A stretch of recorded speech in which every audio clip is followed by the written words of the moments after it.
Okay, in this video I would like us to finish up the algebra and trig review sheet here.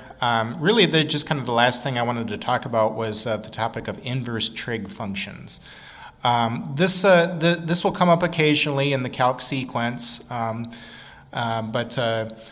before we look at problem 18, on the next page of your worksheet there, your handout, I've got the graphs of the inverse trig functions shown, along with their domain and range right below. So these are graphs that we should know, quite honestly, because they will come up, okay? Now, of course, when I talk about an inverse here, that like y equals sine inverse of x, the -1 is not an exponent. It's just a notational thing that I use to represent the word inverse. Okay, so don't think of sine inverse of x as cosecant of x. Okay, cosecant of x is 1 over sine x. Those are not the same thing at all. Okay, remember with an inverse, it's all about switching x and y. Okay, so there shouldn't be a big mystery about where these graphs are coming from. If we know the graphs of the original 6 trig functions, which I mentioned that I would definitely like you to have these memorized, all you're doing is switching x and y. Okay, so what's going to happen there is ultimately you're going to have a reflection about the line y equal x. Okay, the sine curve I know oscillates between 1 and -1 on the x-axis. Well, if I switch x and y, I'm going to have a curve oscillating between -1 and 1 going up the y-axis there. Okay, now, and same thing with the cosine curve. Okay, in all these curves, you're just simply rotating the original graph about the line y equal x. Remember that the graph of an inverse and its function are always going to be symmetric about the line y equal x. Okay, that will always happen. Now, one thing that I want you to observe here with like the sine inverse graph and the cosine inverse graph, notice how some of the curve that I've got drawn here is solid and some of it is dotted. Why is that? Well, because the inverse trig functions are functions. What do we know about a function? It's got to pass the vertical line test. So if I have a curve that's going to be oscillating between -1 and 1 going up the y-axis, I would also have something that's going to fail the vertical line test. It's not a function. So there's going to be some conditions on y in order to make the graph a function. Okay. The only reason why I had some of this dotted is because we were starting initially with a curve that was the sine curve where it's oscillating on the entire x-axis there. Same thing with the cosine curve. Okay, we're not actually using all of that once we rotate about y equal x. Now, some of these other dotted lines are representing asymptotes. Okay, so just be careful about that. Here I've got horizontal asymptotes on the graph. Now, I mentioned that I've got the domain and the range indicated.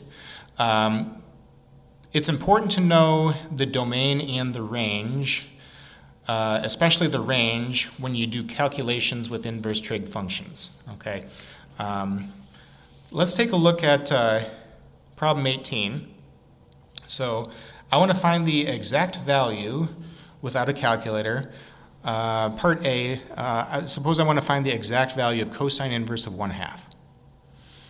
Okay, well I'm going to call that y, and if I find y, then I'll have my answer, right, since y represents this expression. Now, y equal cosine inverse of 1/2 means cosine of y equals 1/2 if I take cosine of both sides.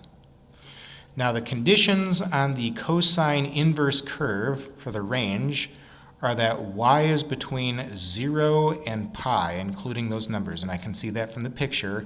If I scan the y-axis here, I'm between 0 and pi,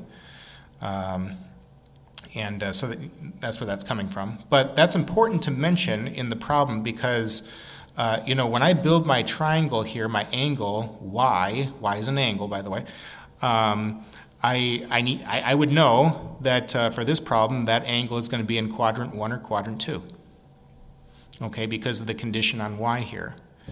Well, cosine of an angle is adjacent over hypotenuse, both those are positive for me, so I can know that for this problem I'm going to be drawing a triangle in quadrant 1. Well, the adjacent side is 1, the hypotenuse is 2. The leftover opposite side then would be root 3. This is one of my common angles, pi over 3 radians, or 60-degree angle, right? And so y would be pi over 3. Cosine of pi over 3 is 1/2, in other words, is what we're saying there. Okay, now why not 5 pi over 3? Because if I had cosine of an angle equal 1/2, like I did up here, okay, here's pi over 3, right? But then why not 5 pi over 3? Well, if I were to flip that triangle into quadrant 4, now I'm outside of the interval here. That is the condition for y.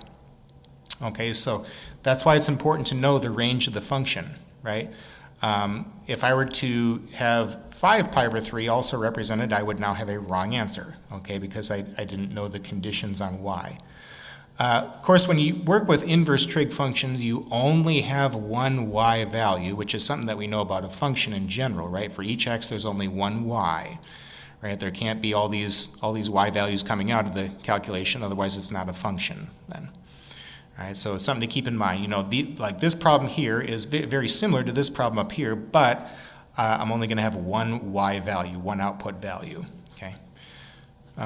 By the way, I didn't mention this earlier on the sheet here, but y equal cosine inverse of x and y equal arc cosine of x, that means the same thing.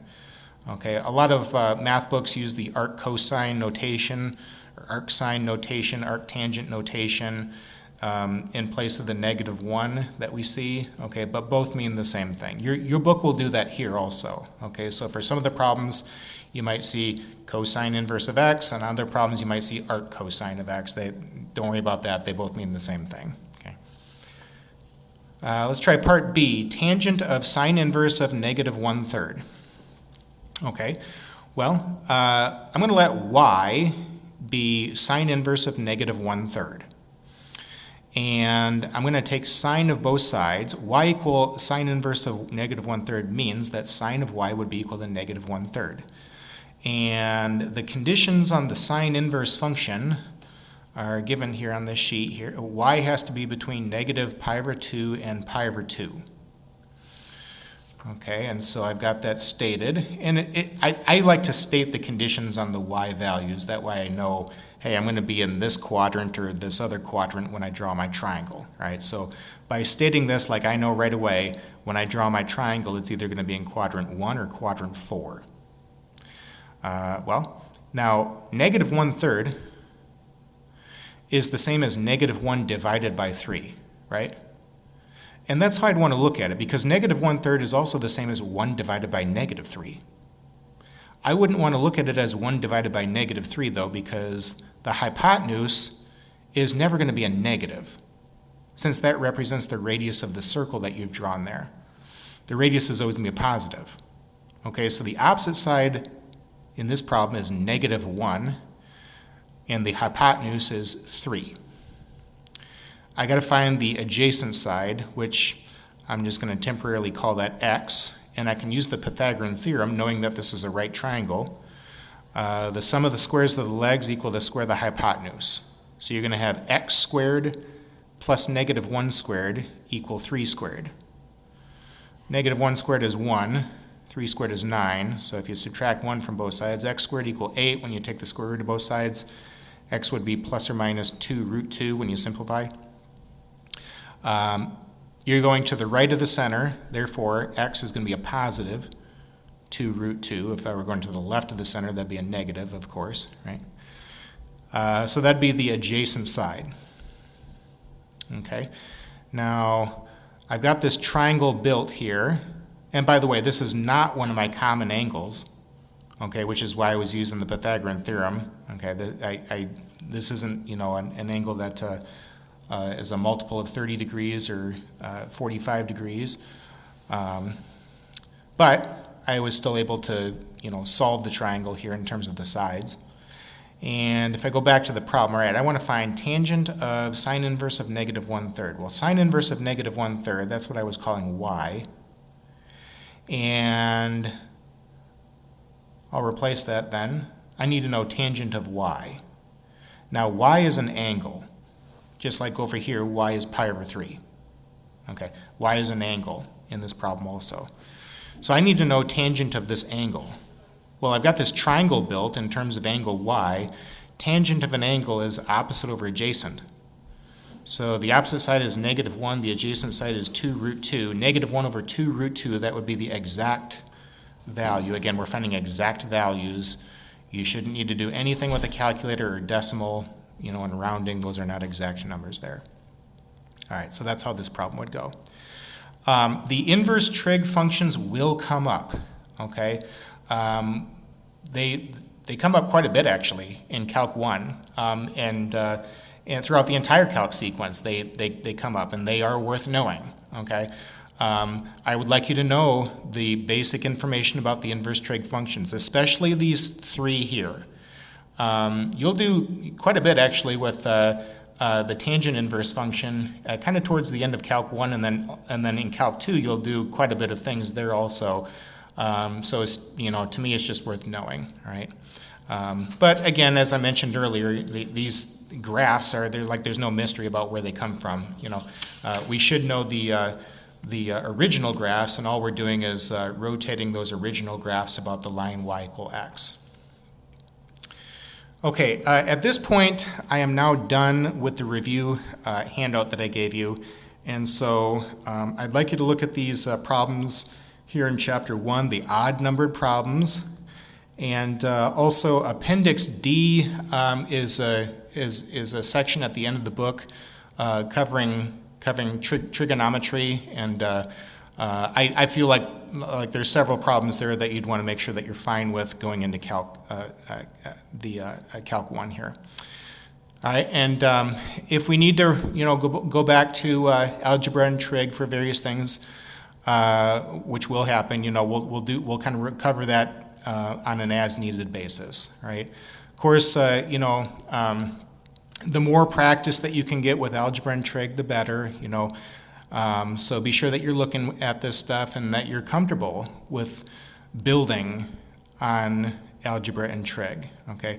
I mentioned at the beginning of this worksheet, one of the things that I've seen in years of doing this, 15 plus years of teaching calculus, is that a calculus student will struggle if they lack knowledge in algebra and trig, okay?